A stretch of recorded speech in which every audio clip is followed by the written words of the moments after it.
Aleyküm əziz bugünkü videoda Ürgən şəhəri zaman tipdə qurulayotgan 2 qavatlı yarım plan xavlacaylar satışa çıxdı. Xavlacaylarımız aldığından 30% törəsənsdə 1 il durar variantam qılıb bəllədi. Yəni gəlişirgən halda mülk egəsi bilən bemal olan cayımız müstəhkəm 2 qavatlı binadan təşkil edir. Xullas 2000 metr yerə qurulatır bu cayımız. Həmən birimiz Nikras köçə, Əlxarın Şah köçədə Oblsiyasdan Oblastının Bayasyandan girirlər. Yəni şəhərimizdə tubikdə caylaşqan ikən iş caranı getib tutdu.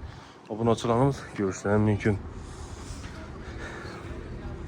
Xalasanızda mülk egəsi bilən malsan xalasanızda. Narxına gəlsək, narxı 600 milyon son 12 aya bölüb bəriş şərti bilən abunəçilərimiz.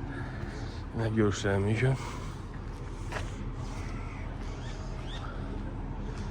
Az birinci qavatı ilə pildə bilən bastırdı, ikinci qavatı başdan qan. Ondan şuradan girilədi. Uzun bir köçə bu an.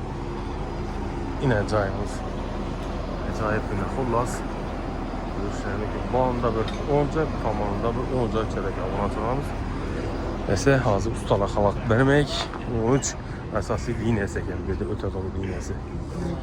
Nəsə telefon açsam 88 601 77 alaka çıxırdı. Bu xududumuzda qaz, sudan muamma buluşu mümkün eməz. Sağ bulunun, aman bulunun. Həmmən işi onunla gələ vergi.